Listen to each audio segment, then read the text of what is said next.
Primeiro, super obrigado aqui, todos presentes, e ainda quem está assistindo depois e a turma que ainda vai entrar. Adoro fazer esses bate-papos aqui, e hoje é um assunto, eu estava falando para o Márcio, assim, é um assunto que, pelo background de marketing, eu tenho maior interesse, né? E até versus algumas situações onde é muito técnico, assim, onde eu mais consigo articular aqui. Então, Márcio, super obrigado por ter trazido esse tema, provocado a gente.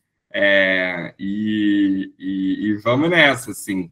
Fique à vontade, meu amigo. O palco é seu. Se apresenta um pouquinho de início e aí a gente começa o bate-papo. Que tal? Maravilha, vamos lá. Bom, pessoal, oficialmente boa tarde para todo mundo. Cara, agradecer você também, cara. Legal demais aqui poder estar falando do pessoal sobre esse assunto, que eu acho que a gente quase ouve nada, né? De IA, a gente está até falando sobre isso, né? Como está todo mundo se sentindo sufocado, né? Mas a ideia do papo aqui é realmente a gente tentar colocar um pouquinho o pé no chão e ver como é que a gente realmente, de verdade, ajuda aí a evoluir os produtos. Muito rápido sobre mim, pessoal. Acho que eu faço produto desde que eu me conheço por gente. Eu comecei fazendo produto com 16 anos de idade, programador. Não era bom de venda, eu fazia escambo, eu trocava por camisa de time nas lojinhas que eu vendia meus PDV, comida do cachorro para os pet shops, já naquela época. Mas brincadeiras à parte, eu sempre Já fui conta aí que time você torce, cara. Eu sou São Paulino, cara. São Paulino. Espero que ninguém fique bravo com isso, mas enfim. É... e, e aí eu comecei minha carreira já em empresas muito, na época, nativas digitais, né? Passei pela maior startup da minha vida, que foi o Universo Online.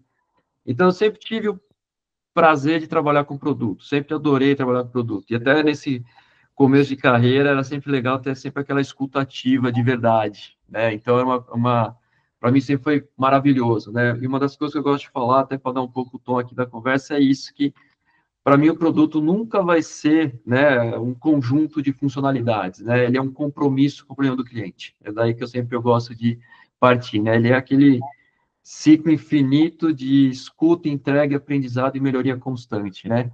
Então é isso, para não falar muito de mim, vamos lá, Carlão, vamos fazer espero que seja um papo legal aqui e a gente aproveite bem. Mas fala, conta um pouco, até para a turma depois perguntar também, assim, que empresas que você já passou, compartilha. Rapaz, isso é uma coisa legal, porque assim, eu passei por. Isso é muito bom, porque assim, apesar de ter começado a falar de produto em empresas nativas digitais, primeira, segunda onda da internet e tal, Passou por tradicionais também. tradicionais, eu comecei a ver produto de uma forma mais, talvez, crítica na aviação. Né? Acho que todo mundo aqui, como cliente de aviação, sabe como é. Eu passei pela TAM e pela Avianca, e lá eu aprendi o quanto era importante você ter realmente um bom produto, né? Porque você estava vendendo um sonho ali, não era um bem de consumo, né? E quanto era frustrante para alguém quando chegasse ali e não conseguisse fazer o trabalho dele. Então, eu tive uma verdadeira aula de produto quando eu trabalhei lá, porque eu tive uma escola muito legal, eu trabalhei com os franceses e os caras eram muito bons nisso. Eu lembro que eu passei muito tempo trabalhando com eles lá. E eu fiquei um bom tempo trabalhando com aviação, até que por conta própria eu decidi que eu queria mudar de áreas e eu fui trabalhar no varejo. Na época, fui convidado até a trabalhar, fui trabalhar na ReHap, e foi muito legal, porque na época, o CEO da ReHap, ele falou, cara, eu estou trazendo você porque você sabe o que é criticidade de produto, não tem nada mais crítico que aviação, né? A gente brinca que, cara, quando dava alguma coisa errada, Dava muito né, errado. não é que o cliente ia escalar, você ia sair uma parteira na Globo, É. era nesse nível, né? Então, foi muito legal, porque eu mudei, porque eu estava bem naquela fase, estava começando, o pessoal falando de transformação digital, o pessoal começando a falar de omnicanalidade, né, e eu queria entrar nessa área. O que é legal, que ninguém sabe que a aviação talvez foi o primeiro negócio omni de verdade, né, porque no caso de aviação, a gente unia agências de viagem, call centers, o e-commerce, as lojas próprias, a gente unia tudo isso. E mais do que isso, a gente unia as empresas aéreas. Você comprava ticket de uma da outra, então Sim. foi uma super escola a aviação nesse sentido. Então, quando começou isso no varejo, eu me interessei de saída, consegui, né, na época, pouco preciso trabalhar no varejo, consegui essa oportunidade, e na ReHap foi sensacional, porque eu transformei uma empresa completamente familiar numa potência digital, né, a ReHap, ela virou ali, depois de, eu já 2 anos ali, eles tinham uma maturidade baixíssima, em 2 anos já estavam colhendo frutos, e em 4 anos a empresa, assim, decolou, eu saí um Foi pouco antes da comprado ali pandemia, pelo Opportunity, pela Carlyle, e para Carlyle, isso. é, e depois de 4 anos lá, pô, a empresa tinha aumentado o faturamento em mais de 100%, abriu loja para caramba e tal. Só que o mais legal é que eu saí pouco antes da pandemia, eu pude acompanhar como foi importante esse processo para ela estar preparada para a pandemia. Foi um dos poucos varejos que fez bonito durante a pandemia, porque se preparou muito bem, né? E continuando minha jornada, né? Aviação, digital no começo, aviação, varejo, eu fui trabalhar em serviço, aí sim fui para TOTS, né? Ali já fazendo produto aí com uma pegada mais, já era o fim, já é vendas, cuidando de PNL e tudo mais, mas também foi uma escola. A TOTS, ela estava passando por uma transformação, né? Ela estava, eu não sei se eu posso colocar de um termo mais leve, mas talvez não tenha, talvez direto é o melhor. Era um dinossauro querendo virar um unicórnio, uma coisa mais bonitinha ali, Sei. né? E a TOTUS, ela estava, né, já tinha passado uma transformação, né, saindo do tradicional pro ágil e tal, mas no papel, basicamente, o que ela tinha feito é mudado o nome de cargo, né, em vez de ser nesse negócio, o cara virou PO, né, mas a cultura não existia, né. Então, foi muito legal trabalhar nesse começo para, o meu papel lá era criar produtos digitais de verdade sasticizados, e com todo o pacote que vem junto, cultura de produtos, cliente no centro, inovação e tudo mais. Então, foram 6 anos, foi a empresa que eu mais fiquei na minha vida, né? Fiquei lá um bom tempo, lá na TOTS, assim, de muitas coisas. Criamos 4 produtos sensacionais, que até hoje estão funcionando lá super bem, né? Então, tive a oportunidade de construir um time realmente do zero, né? Liderar uma quantidade imensa de talentos lá, fazer um trabalho super bom lá, aprender demais sobre um outro lado que eu não tinha, que é o lado de vendas, cuidar de PNL, estar muito mais próximo de marketing, isso foi muito bom para mim lá também, né? Mas aí, né, saí mais ou menos uns 5 meses de lá, eu tinha acho que foi uma coisa muito em conjunto, eu tinha exatamente o que eu estou passando agora, uma ânsia de começar a trabalhar, principalmente com inteligência artificial, né? E esse era um ponto que não estava casando muito bem. E o que é interessante, até falei para o Carlos, que a saída foi tão tranquila que hoje eu estou fazendo um projeto com eles de IA. Nesse exato momento, eu até pedi permissão para eles, lá para o diretor executivo de varejo, que é o Eloy, até falo para todo mundo Aham. aqui, né? Falei, ele falou, cara, pode falar, se os caras ligar para mim, eu falo, que é um case super legal, então a gente pode contar até um pouquinho aqui, talvez, ao longo, que a ideia realmente é, talvez, de tentar explorar esses casinhos. E esse é um case muito legal que a gente está fazendo lá. É isso que eu não tentei ser mais Não, resumido possível, sensacional. é que isso é muito tempo, E é muita carreira longa. esse é o melhor cenário, né? Quando a gente sai de uma posição executiva, mas Total. colaborador de uma empresa e volta como fornecedor, É né? sensacional, eu até brinquei com ele, que eu estou me divertindo mais de quando ele era meu chefe, né? Eu Não, falei, com cara, certeza. né, eu posso, você fica muito mais tranquilo, está sendo gostoso mesmo.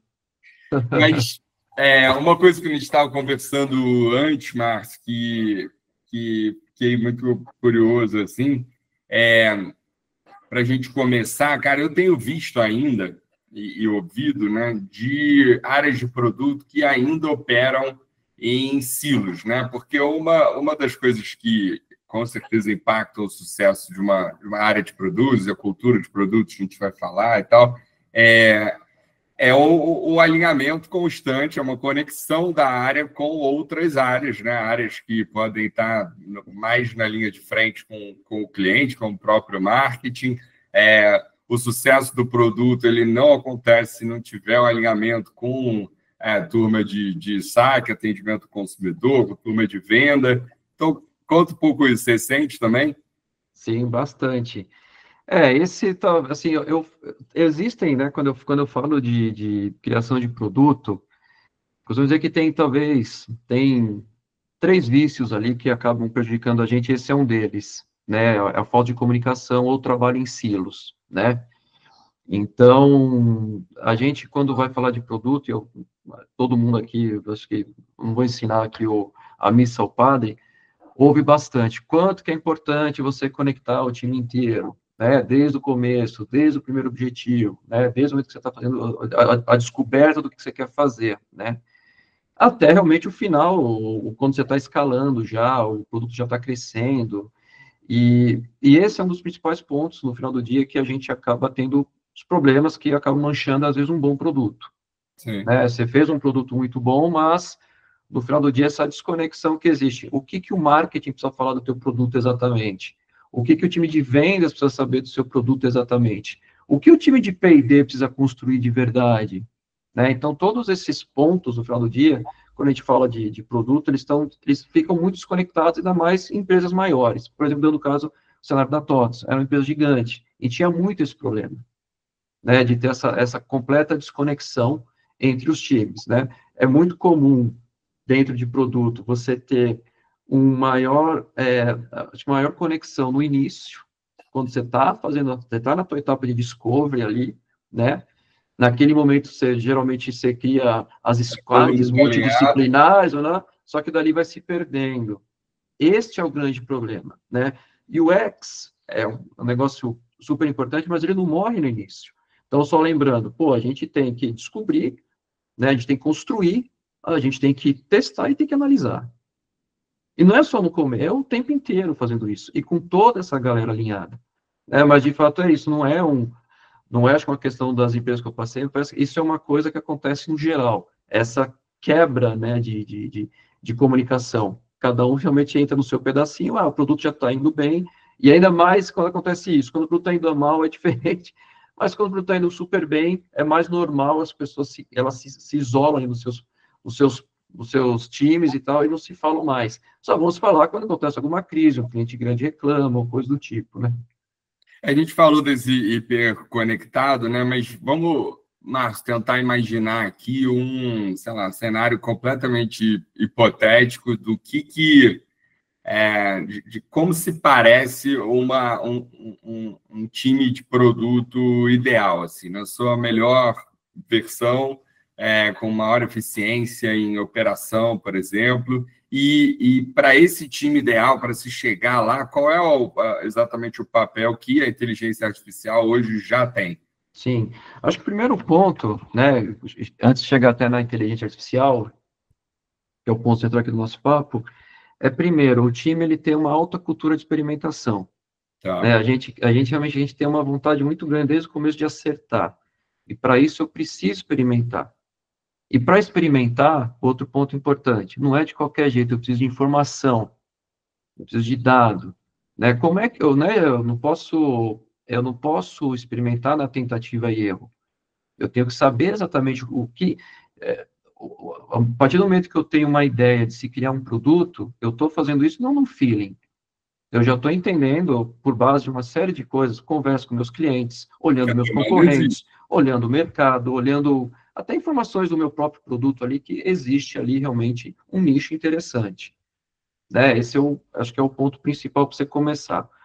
E dois, eu começo a experimentar tudo isso. E nesse momento que eu estou experimentando, acho que esse é um ponto super importante, você perguntou o que é um time ideal, todo esse time está envolvido. Todo mundo está aprendendo com essa experimentação. Não é só o time de UX ou o time de design. Está o marketing junto, está vendas junto, está operação junto, está P&D junto. Todo mundo está aprendendo neste momento. Todos estão vendo, baseado em dados, e construindo e fazendo essa prototipação, eles estão analisando, estão testando e estão vendo em conjunto tudo que está acontecendo ali. Então, todo mundo está aprendendo o que é aquele cara, o que está dando certo e o que está dando errado. Tá? O ponto da IA, né, eu acho que esse é o ponto principal aqui. Quando a gente fala de discovery, né, não sei se vocês, mas eu já participei de umas sessões de design thinking que eu juro por Deus não sabia porque que existia, né? Porque, assim, um ponto importante, design thinking não é o X, design thinking é uma ferramenta, né? E o X, de fato, cara, você juntar uma série de informações ali para você passar exatamente por essas etapas. Design thinking é importante, está lá também, né? Mas o mais importante, realmente, no final do dia de tudo isso, né, quando você está falando de IA, é que, às vezes, você tem um volume de informação tão brutal e você fica aliviando. Como é que você processa um monte de dados? Então, bem, o time de UX vai lá e faz o que tem que fazer, faz as entrevistas com alguns clientes importantes, né? Usa ali alguns, usa job to be done, até o design thinking para a gente poder entender o problema, mas às vezes o número de informação que a gente precisa não é o suficiente para a gente realmente chegar ao ponto certo. É o primeiro ponto que a IA começa já a ajudar, né? Eu Não preciso... só no processamento disso e output, mas também na ambientação controlada, né? De você Perfeito. estar isolando todas as variáveis. Sim. Primeiro, em reunir mais informação, porque, de Sim. fato, eu preciso pegar informação de outros lugares, né, como a gente falou. Então, existem soluções que vão me dar informação de lugares que eu não domino dentro da minha empresa. Então, vai olhar comunidades, vai olhar mercado, uma série de coisas, vai começar a juntar isso. E dois, vai me ajudar a processar isso. Vai me ajudar, de fato, a conseguir gerar padrões de comportamento, de personas e de fluxos possíveis do meu produto de uma forma muito mais coerente.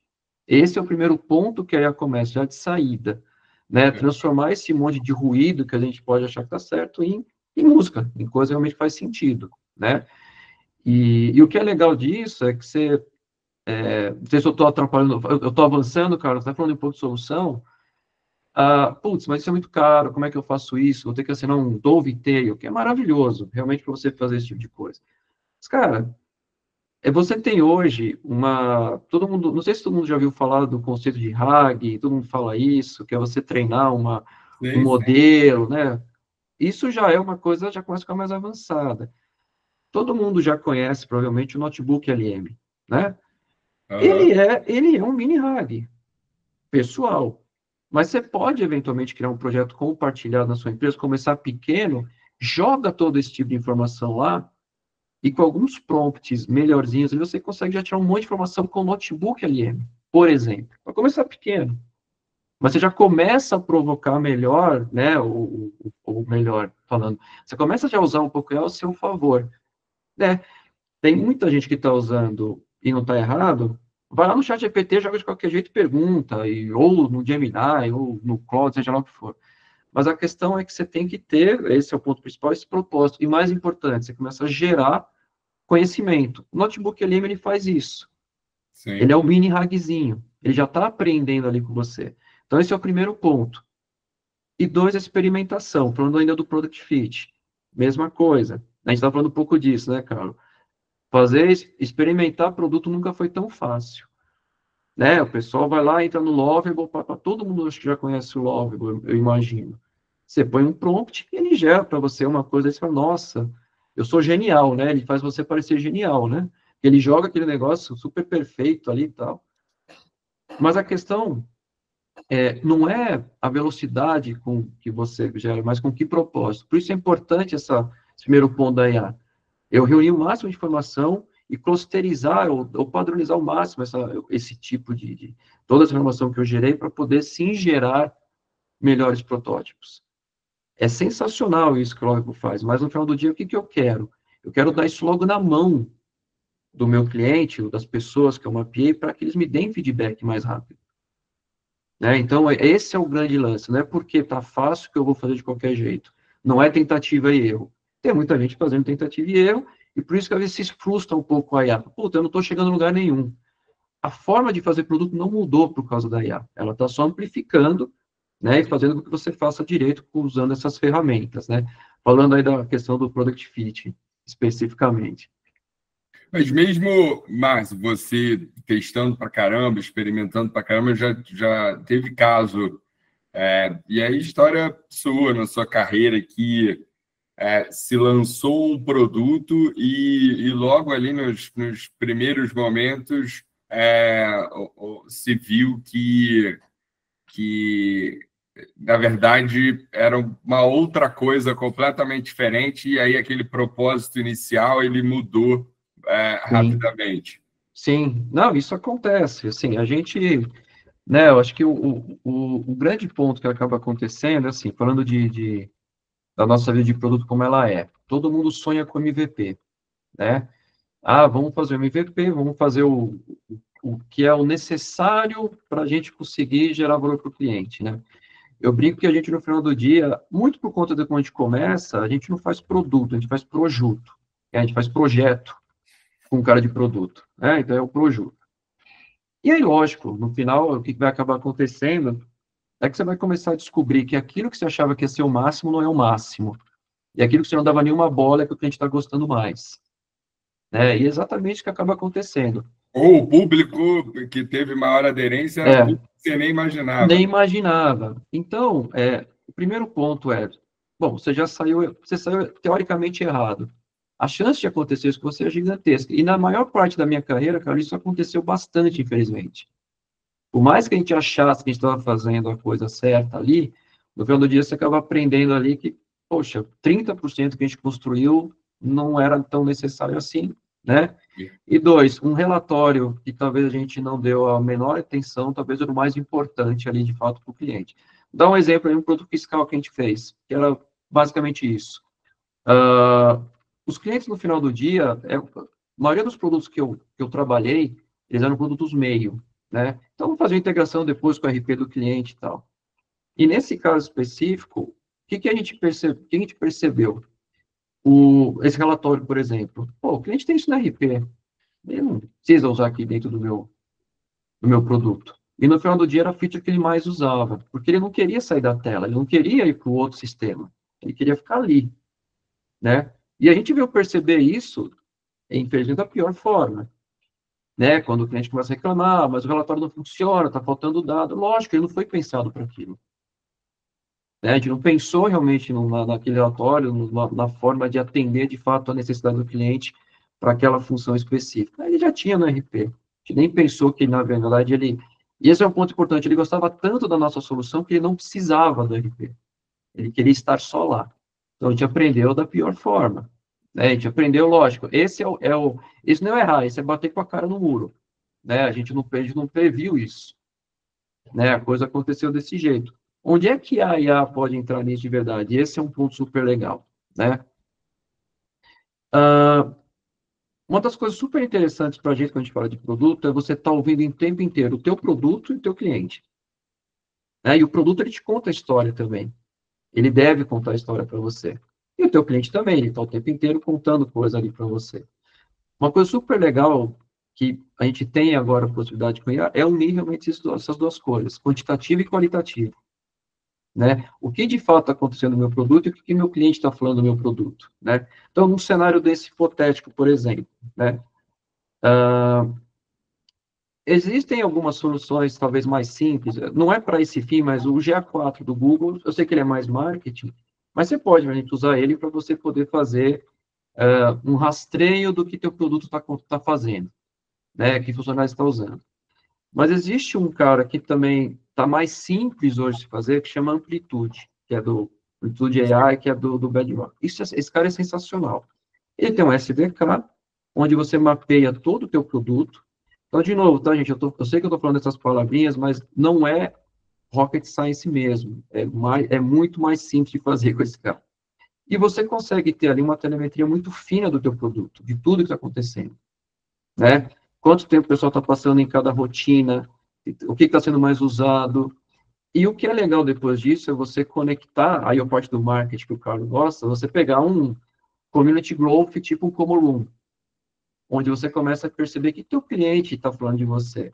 E você pode jogar ali dentro coisas que você já tem dado que a empresa ignora, que é importante. Isso é legal. Um Como Room, você pode jogar e-mail, você pode jogar teu WhatsApp, você pode jogar teu Discord, pode jogar teu Slack, tudo lá dentro. E esse é o lance legal. Aí você começa a gerar, no final do dia, essa relevância que é importante para poder pegar esse cenário que você perguntou, Carlos, e descobrir antes, de fato, do cliente começar a chiar. Isso é você falhar rápido, aprender rápido e se pivotar. Esse é o poder que a IA te traz no final do dia. Você já identifica ali no final, cara, o pessoal está usando esse cara demais, eu não trabalhei nele direito, estão metendo pau em mim na comunidade, estão metendo pau em mim no grupo de WhatsApp da empresa, tá? Isso você já abre um ticket no Gira, o time de P&D já vai para o backlog do teu PM já para avaliar na hora. E ele já ganha uma relevância super alta para ser trabalhado. Isso sim aí sim você começa até a entrar na parte de engajar e encantar teu cliente, né? Imagina, Não deu nem o tempo de ele reclamar para a ouvidoria, você já está resolvendo. Isso sim que é sensacional. E esse aspecto é muito legal de como a IA, na prática, ela pega essa cultura de produto, né, e transforma, na realidade, num grande ciclo onde o produto, ele, de fato, é um organismo vivo, né? Exato. Aí você tem o ponto em relação ao time de forçar ali um alinhamento de se manter apaixonado pelo problema e não exatamente pela solução, né? Mas você tem um aspecto que cara, como que a gente chega até esse product fit, por exemplo, sendo que, assim, não se trata de atingir o product fit, a primeira aderência ali ao mercado, mas é você garantir que esse fit ele siga de maneira consistente, né? O público muda e o produto está mudando, e hoje mais possível que nunca isso, né? Mas o produto mudar a partir do momento que ele é moldado ali por mudanças de hábito e comportamento do consumidor. Sim. Não, essa provocação, tua fala é perfeita. Olha, a gente fala muito, e de novo, a gente dá muito valor para o começo, né? Quando está falando do início de tudo, product fit, discovery e tal. Essa ânsia, ela tem que continuar eterna na vida do produto, né? Tem uma, tem uma frase que eu adoro, né? O professor pode ilustrar um pouco aqui, né? O, o Einstein falava isso, né? Que se desse 1 hora para ele para resolver um problema, né? 90% do tempo ele ia usar fazendo a pergunta, né? Os 55 minutos ele ia usar fazendo a pergunta e 5 minutos depois para resolver. O produto ele tem que ser criado mais ou menos dessa forma, em todas as etapas. Tudo que a gente está olhando no produto, no final do dia, a gente tem que estar perguntando como é que está, né? Então, o time de vendas, ele está o tempo inteiro querendo saber o que está acontecendo no produto, se eu estou vendendo bem, como está o nível de churn, como é que está o LTV, o time de marketing está olhando o CAC. Então, a gente tem que estar perguntando isso o tempo inteiro, né, no final do dia. A questão é, geralmente, e acho que isso não é um problema, tem muito a ver, talvez, com empresa A, B ou C, como eu falei, a gente se apaixona muito com o problema na hora, começa a ter um certo sucesso e a coisa ela vai, né, vai diminuindo, né? Tem um fade out ali, mas o produto está lá, nossa, está super sunrise ali, de forma alguma que a gente deveria ter, e esse é o grande risco, né? Então, como é que a gente mantém essa chama acesa? Como é que eu mantenho esse mesmo, desculpa a palavra, esse tesão que eu tinha quando comecei o tempo inteiro? Entrando um pouco no flywheel. Eu estou engajando e encantando meu cliente o tempo inteiro. Sim. Eu estou o tempo inteiro atraindo cliente. Como é que eu mantenho isso? Esse é um ponto super, para mim, super importante quando a gente fala de IA, porque ela não só deve me ajudar a fazer um produto melhor, como ela deve me ajudar a ter um time de produto melhor. Né? Engajar realmente meu time de produto, trazendo informação relevante de todas as etapas, de tudo que está acontecendo, sendo esse tecido, essa cola invisível.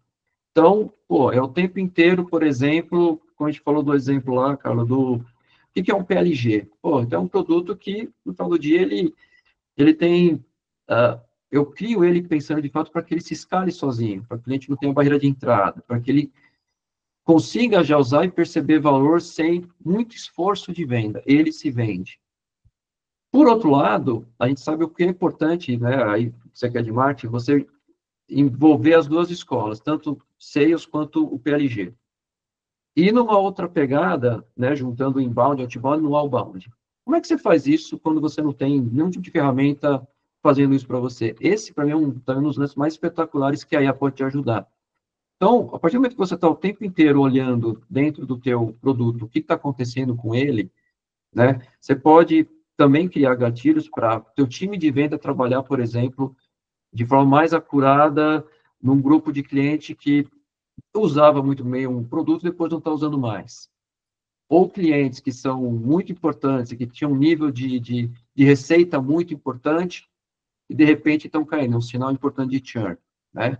Ou mesmo um grupo de clientes que nem usa tanto, mas você percebe que eles estão entrando na tua página de precificação. E, cara, isso é um cliente super importante para mim, que a gente sempre sonha. Pô, eu tenho que gerar, de novo, não só identificar isso, mas gerar um input qualificado para o time de venda. Operação é outra coisa que a gente falha muito. Teu produto ele tem que funcionar bem o tempo inteiro, né? Então, uma vez que eu tenho uma dor, o produto um bug foi inserido, né? Até você descobrir isso, geralmente tem um trabalho muito grande do time de P&D. Geralmente porque o cliente puto abre um ticket e vai lá e esse é outro tipo de coisa muito interessante, né? O seu produto, ele pode ser super evoluído, você pode ter um Datadog dentro da tua casa, ou CodeWatch, ou você pode ter só teu log de produto mesmo. Você pode treinar uma IA simples, de verdade, para poder identificar padrões de falha do teu produto, entender, por exemplo, dentro do teu Gira, hoje o ferramenta de DevOps, eu estou colocando o Gira para ser mais simples, mas você pode ter uma ferramenta de DevOps, que teve um deploy aquela noite, e ele conseguir gerar uma correlação entre o que aconteceu de problema e sugerir para você um rollback. Então, esse é o ponto que é legal, porque então você vê, a IA está criando informações que estão unindo meu time de venda no tudo que está acontecendo com o produto. Está olhando a operação para ver bugs que está acontecendo para gerar informação para o time de P&D. Está olhando o que está acontecendo no time de venda, que esse é o ponto importante, que pode gerar input para o meu time de P&D. Então, de uma forma muito simples, ele está unindo todos esses times de verdade, em prol do maior propósito, que é fazer um produto correto. De ter realmente essa vontade de nunca deixar realmente essa vontade de fazer o melhor produto, de ter o cliente no centro o tempo inteiro. Então, ele gera essa possibilidade, né? E fala na vida, né, no dia a dia é corrido. A não ser quando são pequenas startups, aquela loucura do dia a dia é uma delícia aqui, mas aquilo vai se perdendo. Quando a gente começa a virar empresa de verdade, né? A coisa começa a ficar começa a ter departamento de compra, departamento de não sei o que, aí se perde. E aí, realmente, a IA, ela consegue fazer isso, né? Eu dei alguns exemplos para poder mostrar como é que ela une todas esses times, né, em prol, realmente, de manter o produto sempre atual, né, e sempre encantando e engajando o cliente, né? Mas você chegou a ver isso, a presenciar na tua trajetória, assim, um grande case dessa orquestração e já sendo feito por inteligência artificial, não? Então, não, porque, de novo, era tudo muito recente, né? Estamos falando de um ano aí de IA, e quem falou que fez isso, de novo, eu acho que não fez, porque, de novo, o que nós temos muito hoje eu falo que nós temos os heróis isolados. Dentro das empresas tem time de marketing que está usando, né, uma solução de IA, time de vendas está usando, sei lá, HubSpot, Attention, então, tem tudo, o P&D deve estar usando IA para caramba em tudo que é lugar. Então, está todo mundo usando de forma isolada. Mas eu não vi nenhum caso ainda, cara, que eles uniram tudo isso. O trabalho que eu estou fazendo agora com a TOTS é exatamente esse. Tá? Ele está um pouco mais para dentro de casa, né? Desculpa, mais para dentro de P&D. Infelizmente, não está ainda indo para as outras áreas, mas a ideia, de fato, é gerar esse ciclo virtuoso, onde eu tenho uma alta monitoria e uma palavra que eu adoro, observabilidade do meu produto. Esse é o ponto que a gente está fazendo. Então, a gente está criando lá 4 agentes que vão tomar conta, vão ser a sacola do produto que vai ligar P&D, operação e Customer Success. São o tripé, e o pessoal de infra, né? Tá muito aqui para dentro, mas vai unir esses caras para poder saber qualquer coisa, qualquer ruído e transformar isso em informação relevante, né? Para manter o produto rodando. E você acha que tem muita diferença aqui de tudo que a gente está falando e você assim, teve a oportunidade de viver os dois cenários, né? Você teve ali à frente de produto, de empresas que o produto era meio, né? E você esteve em empresas como a TOTS, por exemplo, onde a tecnologia ali é absolutamente core, né? O produto é o fim. Você acha que de tudo isso que a gente está comentando tem diferença, assim? Ou como fazer, né? Sim. Diferente? Olha, ótima pergunta, Carol. Para mim, não, e não deveria. Né? Porque, de novo, né, eu falei no começo, o produto não é um conjunto de funcionalidade, é um compromisso com o teu cliente. Não importa se você, no final do dia, está fazendo um produto fim, né? Eu estou fazendo lá O maior produto que eu fiz na TOTS foi um OMS, né? Para omnicanalidade. Order Management System. Super produto, gigantesco, mas no final do dia eu estava resolvendo uma dor. Da mesma forma que se eu estou numa empresa meio, que a tecnologia é meio, e eu acho que essa pergunta é ótima, porque está todo mundo virando um pouco tech, é a mesma coisa, né? Na ReHap, nós construímos um produto lá que foi muito importante, porque não existia no mercado quando a gente estava falando de omnicanalidade. Qual que é o grande problema quando você fala de uma jornada de e-commerce no final do dia? A reversa é sempre uma dor. Você quer que o pós-venda seja muito bom. E quando você fala de reversa de omnicanalidade, meu amigo, é um PQP, é difícil. Nós construímos um produto lá dentro para isso. Construímos um saque omnichannel. Você vê, não era, a gente era meio, o nosso negócio era vender brinquedo. Mas você vê como foi importante na tech no final do dia de fazer um produto que resolvia uma dor do cliente ali que estava comprando brinquedo. Então, eu não acho bom distinguir isso. Eu sei que a fonte, o que paga a conta, difere. Na TOTS era o produto em si. Mas por que aqui na ReHap isso aqui também não era? No final do dia eu estava encantando o meu cliente. Estava tornando a vida dele muito mais fácil. Eu comprei aqui, quero devolver ali. Eu precisava de uma solução que fizesse isso acontecer, né? Márcio, o que que você acha, cara? É uma coisa que assim, eu fico muito intrigado com isso, né? Aí no marketing eu vi muito isso acontecer, que pô, surge ali a primeira, né, faísca da IA generativa, né, olhando para 2022, e, cara, começou a surgir um monte de empresa empresa, portanto, produto, né, mas que usava IA para, beleza, para resolver uma dor.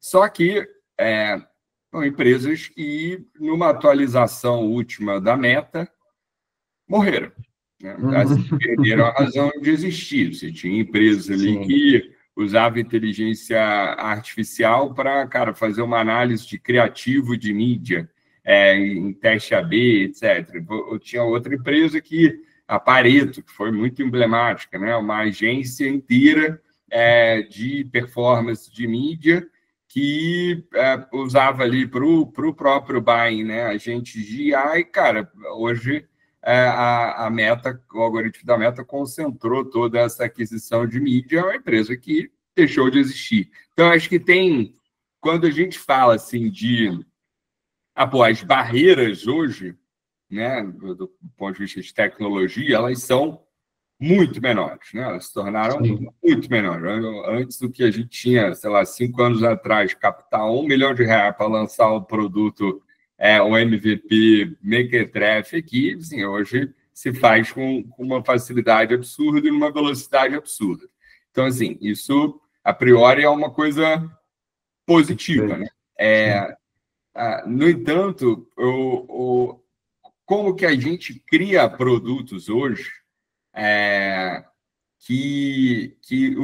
assim, que numa atualização, por exemplo, o ChatGPT 6, que a gente garanta que quando essa atualização acontecer, a gente vai ficar feliz, porque temos um produto aqui que está crescendo ao lado do que é a evolução de tecnologia, e não cair ali num segundo caminho, que seria, porra, lancei um produto aqui que, cara, eu ganho muito dinheiro com o GPT-5, mas quando lançar o 6, eu vou morrer. Sim, sim, é uma pergunta importante, mas a resposta talvez não seja tão simples. O que aconteceu muito, né? A gente viu muito no mercado o pessoal fazendo os famosos wrappers para IA, né? Então, não existia muito ali o cuidado de você gerar relevância ou contexto para o seu negócio. Então, você, basicamente, poxa, cara, como é que eu posso falar? Você estava comprando aqui e entregando ali. Sim. Basicamente era isso. Você estava tirando daqui para aqui. E, de fato, no final do dia, você colocou todo o seu negócio na mão da OpenAI, né, ou na mão da Anthropic, seja lá o que você estiver usando. E, de fato, isso é um super risco. Né? Da noite para o dia, como você falou, você deixa de existir. Né? qual que é o ponto aqui? Existem negócio e negócio. Quando a gente fala aqui de produto, onde eu vejo a IA está funcionando super bem, e principalmente esse é um ponto super relevante. Em cenários onde, eventualmente, se quebra alguma coisa, primeiro ponto importante, eu tenho que escolher muito bem. Como é que eu consigo me recuperar? Somente cenários que não são tão determinísticos. Por exemplo, estou criando produto, né? No final, sei lá, se dá algum um problema aqui, cara, existe aqui, nós sabemos o que fazer, enquanto a gente arruma, a empresa não vai parar. Agora, se eu coloco toda a decisão de fechar meu carrinho na mão do chat GPT e ele para de funcionar, eu fecho um jeito, ele começa a fazer outro, ele começa a dar de graça meu produto, aí é um problema. Eu coloquei no meio da transação, no meio de uma operação realmente do meu negócio. Esse é um grande risco hoje, que eu acho que a gente vai evoluir. Mas pegando, como é que eu faria, como é que seria o melhor jeito de fazer? LLM, eu estou falando aqui geralmente isso, o pessoal está usando as LLMs. Você tem por baixo as Foundation Modes, são as FMs. E todos hoje que têm meramente uma política de governança são multimodais, né? São multimodais. Então, no final do dia, acho que o grande ponto, pegando aqui na questão de produto, então, a gente foi lá, construiu uma série de agentes que cola todos os times, que dá todas as informações do meu produto. Como é que eu faço isso de uma forma onde eu não fico refém se amanhã, sei lá, vai aumentar A, B, C ou D, tiver algum problema? Começa realmente por esse ponto importante de primeiro eu mantenho a informação do meu lado. Primeiro eu começo a juntar tudo isso numa. Agora tem o famoso o lake, a junção do data lake com o que era antes o, né? Então tem o Lakeflow lá e tem tudo lá. É o Customer Data Hub e tal. Tenho tudo lá dentro agora, né? Que eu tinha o Data Lake e o Data Warehouse, né? Então, desculpa, eu tenho o Lake House agora, que é o novo, que é o mais alinhado a IA. E dois, aí sim, que é um pouco mais trabalhoso, eu começo a construir o meu próprio banco vetorial, começo a construir a minha verdade ali dentro, né? Que eu já estou indo para o lado mais do RAG ali mesmo. Que é importante para que eu não perca esse contexto quando acontecer uma coisa dessa. Porque quando eu estou usando puro, simplesmente um chat GPT da vida, né, que o pessoal mais usa, pensa o seguinte, né, turma? Todo o conhecimento está lá. Eu estou usando o conhecimento prévio dele.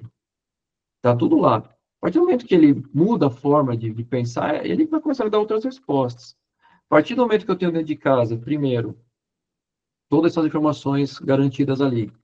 Dois, eu tenho um ponto, a resposta é complexa.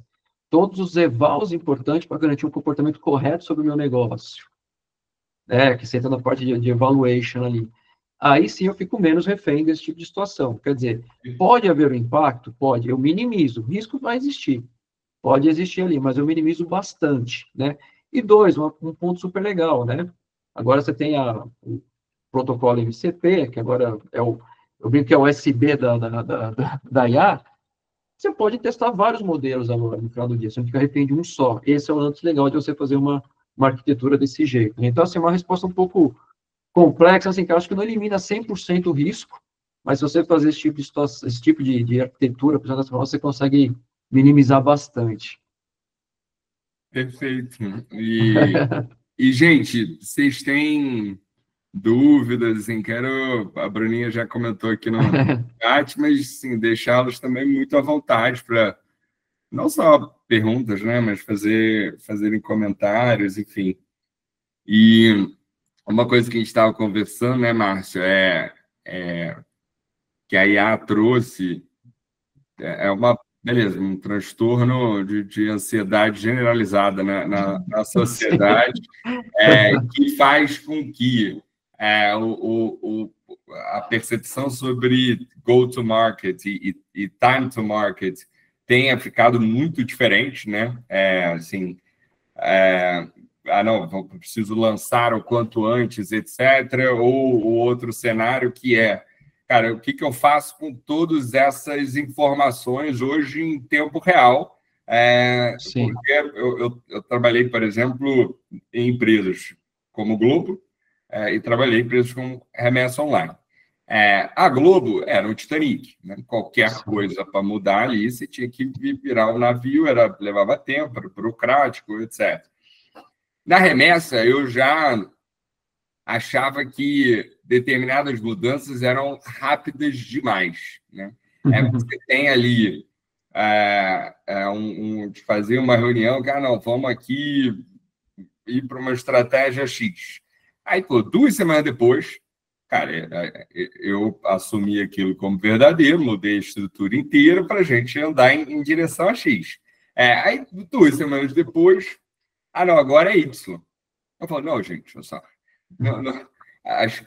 não deu nem tempo de maturidade da coisa realmente gerar resultado ou das pessoas aprenderem a usar, etc., para a gente chegar na conclusão que não é X e é Y. Assim, a gente tem que testar as coisas e também dar tempo ao tempo. Então, a pergunta era um pouco em relação à ansiedade, assim, como que a gente controla isso, tanto para não dar um tiro no pé no momento de lançamento, de fit, mas como numa perspectiva de growth, a gente também não ficar mudando o tempo inteiro as coisas a ponto de perder identidade, a ponto das coisas não gerarem resultado suficiente para se tirar uma conclusão, né?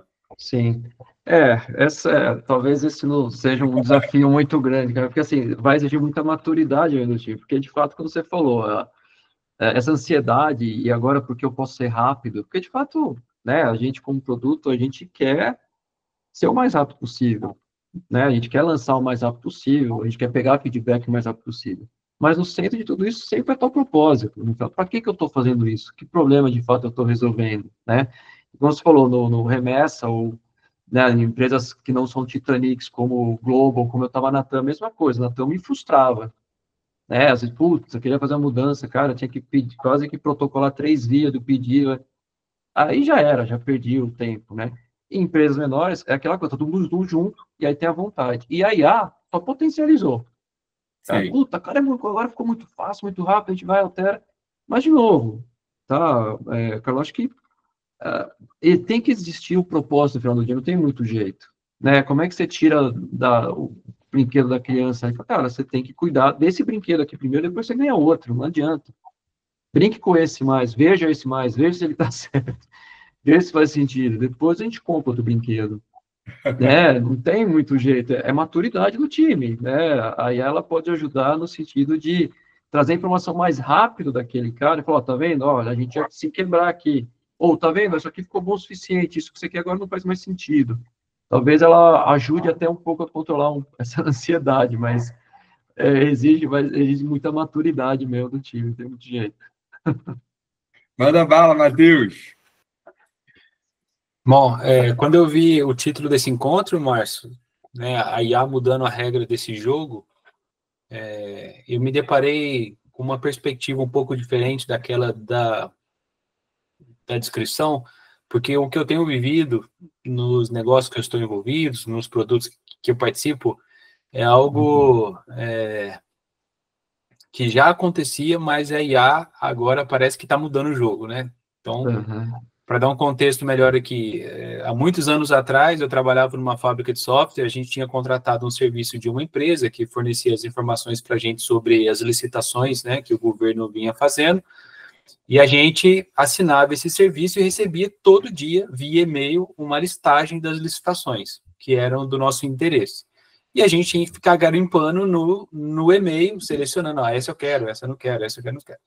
E aí, a gente começou a pedir para essa empresa, para que ela pudesse disponibilizar isso de uma forma melhor para a gente poder fazer uma gestão, né, etc., compartilhar dentro com outros departamentos, fazer toda a gestão do processo de compra, né? Sim.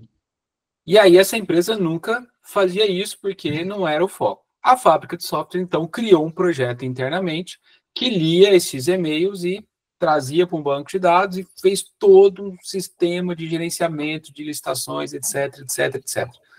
Isso demorou ali 1 ano e meio, 2 anos para ficar pronto, porque naquela época era tudo muito precário, né?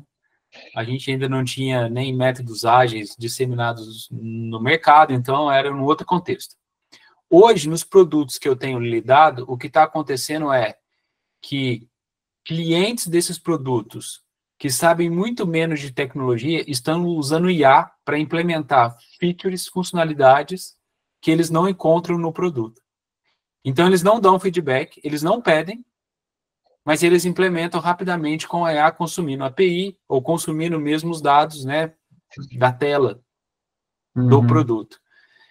Então, assim, eu acho que quando eu li o seu o título desse encontro, a IA está mudando o jogo, eu estou achando que os produtos no sentido de fazer algo para o mercado deve ficar também muito mais relevante, né? Mais complexos, porque a maioria dos produtos que a gente vê que reúnem relatórios, dashboards, CRUDs, cadastros, workflows, a pessoa senta ali, usa uma ferramenta de IA e implementa 2, 3 dias, o negócio já está atendendo o negócio dela e ela nem reporta mais a necessidade para quem cria o produto original. E eu queria saber a sua perspectiva sobre isso, porque é o que eu estou sentindo hoje na pele. Nossa, esse é um caso... E eu sei o que você está falando, porque no meu entorno eu tenho visto isso também, né?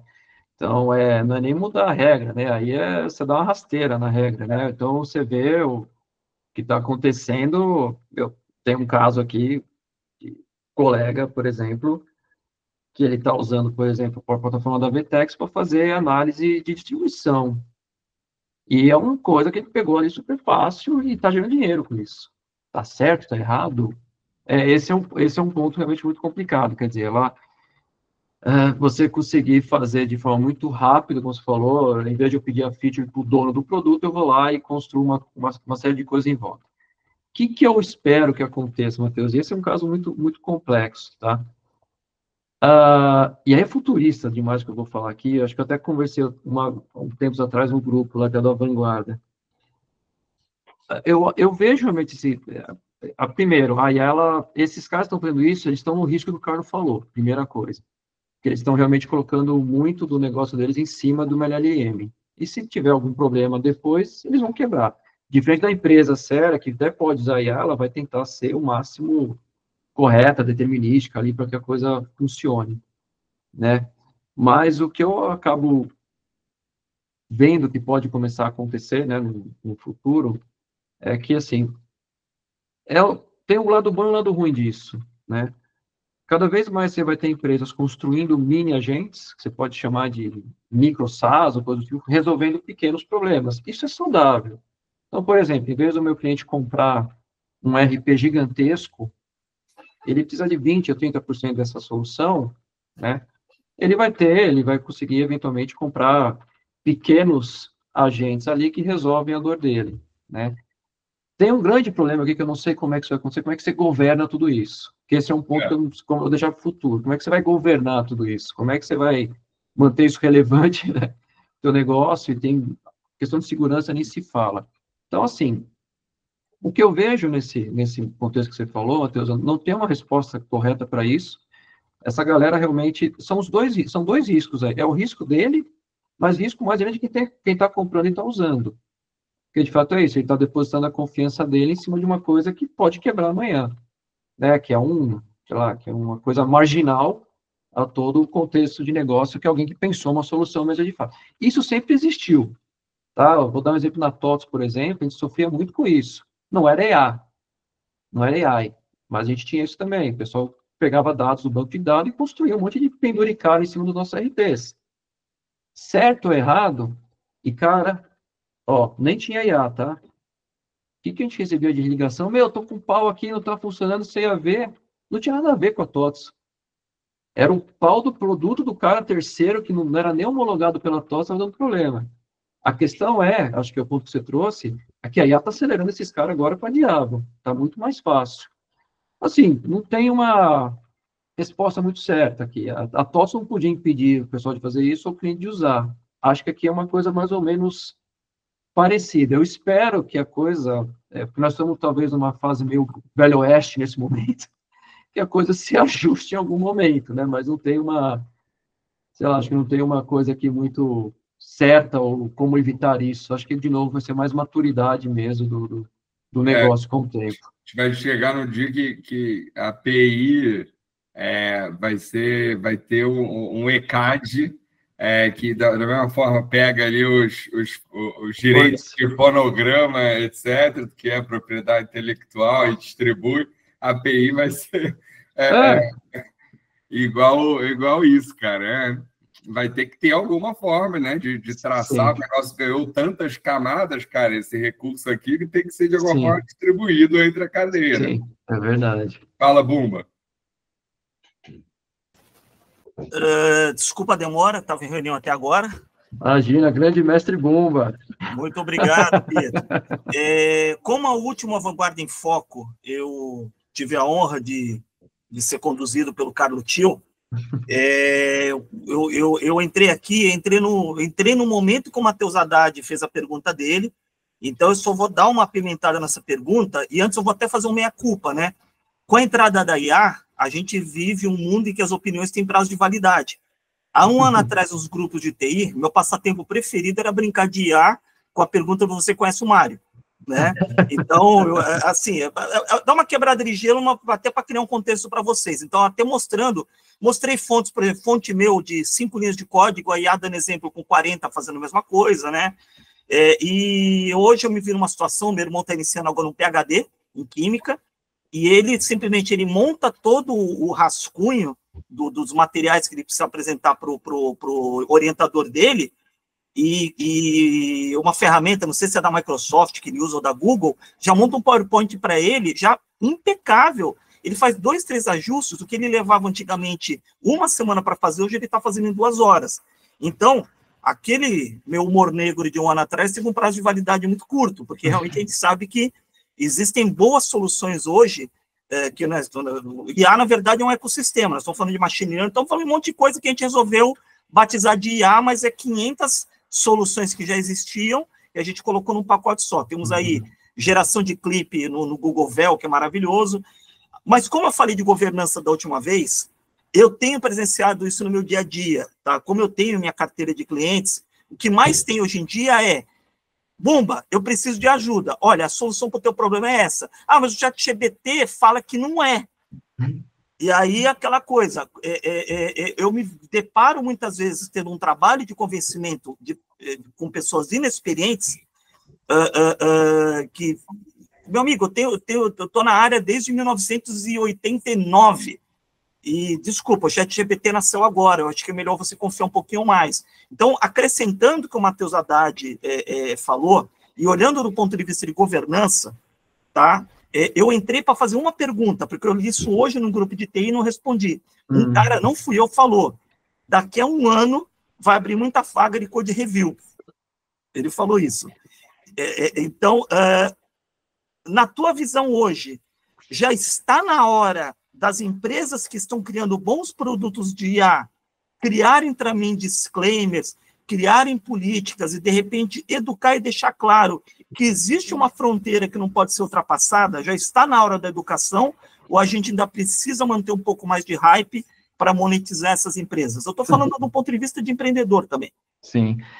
Olha, olhando o que eu vejo hoje das empresas, eu acho difícil elas fazerem isso, porque nenhuma delas dá lucro, elas estão precisando vender para caramba. Então, elas estão, acho que muito... Não tão, elas querem mais que o pessoal vá fazendo. Essa coisa que você falou... O que elas gostariam de ter é a informação, né? Informação, e elas precisam da informação. A galera faz, mas a empresa não sabe o que está fazendo, então não tem a chance de trazer uma solução complementar. Então, eu acho difícil que as empresas de IA façam isso. O que eu acho que precisa acontecer, e de novo, né? Tudo no final do dia tem que ter um propósito, como você falou. As empresas que não dão um letramento, que não fazem esse tipo de coisa que eu falei para o Carlos, eu criei 3 playbooks de maturidades diferentes para poder ajudar as empresas a implementarem corretamente a IA dentro da empresa. Né? Por quê? Porque, cara, eu não posso... Isso aqui é rocket science, sua maturidade é baixíssima. Você não vai fazer isso aqui agora. Você vai ter problema. O que está acontecendo com as empresas sem esse letramento, sem esse disclaimer, sem essa educação? É isso que você falou. Você tem a área de vendas usando solução de IA sozinho. Você tem a área de P&D gerando código sem nenhum tipo de orientação, fazendo de qualquer jeito. E está entregando, e você não sabe, sei lá, como é que está acontecendo. Você tem a área de marketing fazendo a mesma coisa. Então, não tem esse letramento. Diga. Interrompendo, fazendo uma analogia bíblica clássica, está se criando hoje uma torre de Babel tecnológica em que no futuro as pessoas talvez não vão se conversar? Objetivamente falando, é isso que eu quero saber. Com certeza, Bruno. Né? Porque é isso. Oi, desculpa, Carlos, manda lá. Não, fala. Não, que ele falou da Torre de Babel, porque é isso, porque todas essas soluções de IA, é isso que é o mais legal, né? todo mundo acha que está tirando o máximo do seu papel, do seu trabalho. E todas essas soluções estão gerando dado, e dados isolados, ninguém está falando com ninguém. Mas quando você estava fazendo a pergunta, uma coisa que eu pensei foi... assim, sempre existiu, né, no marketing ali, discussões sobre privacy. Sempre. Assim, muito tempo, desde o início da internet, de quando nasceu o primeiro cookie, alguém discutiu isso, né? O que fez com que a Meta, quando a gente fala, inclusive, além de privacy, mas a questão do controle algoritmo para o discurso de ódio, essas coisas. Assim, o que fez a Meta se mexer em relação a isso? Quando ela viu que algo que estavam fazendo em cima do produto dela, que ela, portanto, tinha zero de responsabilidade, quando ela começou a ser responsabilizada, né? Então, assim, está na hora do que você comentou, de haver essa conscientização, letramento, etc., o disclaimer do próprio criador de produto, com certeza. Vai acontecer? Não. Vai acontecer, eu acho que quando realmente essa origem, né, o alicerce ali do produto, mas do que criaram um monte de coisa em cima, ele passar a ser responsabilizado. É aí que você fiscaliza, é aí que se toma alguma atitude, né? Então, precisamos ter mais Márcio de Pietro, mais Matheus Haddad e mais Maurício Bumba pregando o uso consciente, pregando a conformidade, pregando que é um bom produto, mas que ele é tão maduro quanto quem o usa, e menos hype. Deixa o hype para o departamento comercial das empresas. Resumindo, acho que é essa a visão, né? Por aí. O máximo que eu vejo agora é os chats, eles dão lá só uma noticiazinha no finalzinho, um disclaimerzinho, olha, essa informação pode ser que esteja errada. É isso. É o máximo que eles estão colocando de disclaimer, é isso. Mas é isso, Bumba, acho que é muito, acho que primeiro ponto, as empresas, esse é um ponto sensacional. E não reclamação, não, tá? Mas as empresas contratando muito influencer de IA, gente que realmente não é sério, que não tem a carreira, não tem a bagagem, que sabe fazer. Primeiro, você falou até da apresentação, né? Eu brinco com a minha filha fazendo arquitetura, ela usa lá o Gama, né? Que é sensacional para fazer. Mas, de novo, você tem que primeiro aprender a fazer uma apresentação. Né? Você tem que saber contar uma história. O que você quer vender? Agora que eu sei, a IA vai me ajudar para diabo. É a mesma coisa o produto, eu sei fazer. Um doutor em química, iniciando um PhD, ele sabe o que pedir. É isso. Ele sabe o que pedir. Aí a apresentação vem impecável e só faz ajustes. Esse é o ponto. Márcio, você falou da apresentação, cara. Uma coisa que eu acho muito curiosa a IA ensinou as pessoas uma coisa que, cara, é muito básica e óbvia, que eu vou fazer um pitch comercial. Eu faço a apresentação, aí depois eu faço o pitch para a apresentação fazer sentido, ou eu faço o discurso e aí depois crio uma apresentação que ilustre aquele discurso. Cara, é uma coisa muito óbvia. Mas 90% das pessoas fazem o PPT e depois, como é que eu vou vender isso aqui? Isso. A IA ensinou isso. Primeiro você tem que saber o que você quer e o que você vai para a apresentação, e depois ela faz para você. Bem colocado. Acho que talvez seja um pouco disso. Talvez sem querer está educando um pouquinho ali, né? Você primeiro saiba o que você quer resolver, meu filho, senão realmente não vai dar, né? Mas as pessoas estão perguntando, né? O que eu tenho que fazer? A IA responde. Agora faça a apresentação para mim. Estou perdido, o que eu faço? Eu tenho que montar uma apresentação, me faça perguntas para não sei o quê. Beleza, pega aquilo, joga numa outra IA e tem um monte de três IA conversando. O que eu pergunto para... Cara, o que eu já fiz aqui funciona muito bem. Cara, você pedir ali para um GPT, o Gemini Pro, eu quero construir um site tal, etc. Me deu o prompt, aí eu pego o prompt e jogo no Lova. assim, casos de uso, né? Sim, sim. Não, de novo, é aquela coisa, você tem que saber que pergunta que você está fazendo, sempre no final do dia vai ser isso, né? O quanto você domina o assunto, né, no final. Que é isso, né? A gente, quantas vezes vocês tiveram dificuldade na vida de vocês de montar um PowerPoint, falar, cara, eu não sei nem o que eu vou falar, eu não conheço o negócio. Às vezes você está numa roubada, puta, eu preciso conhecer, não é o PowerPoint em si, no final do dia, né? E o problema é que aí ela gera mesmo sem você conhecer. E aí, quando você chega no final, você fala, caceta, o que eu apresento? Tá lá um monte de slide, mas sei lá nada do assunto, né?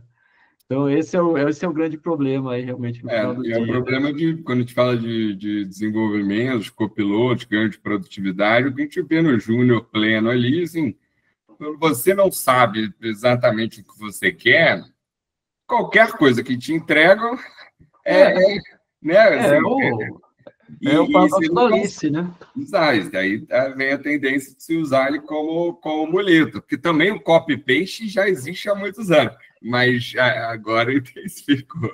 Ele tá poderoso, né? Eu falo, o gato da Alice, né? Se você não sabe o caminho, qualquer caminho serve. Você não sabe onde você quer ir, qualquer caminho serve, né? Qualquer coisa serve. Mas, meus amigos, boa noite para vocês. Obrigado por esse espaço, por essa conversa. Tamo junto. Contem comigo. E, Márcio, parabéns, cara, muito pela tua trajetória. Muito obrigado por compartilhar um pouquinho aqui com a gente. Legal, espero que eu também tenha gostado aí. Eu adorei. Bater esse papo aí foi sensacional. Obrigado mesmo aí, Carlão. Obrigado a todo mundo, Bruninha. Valeu demais. Grande abraço. Valeu. Valeu, gente. Tchau, tchau. Abraço.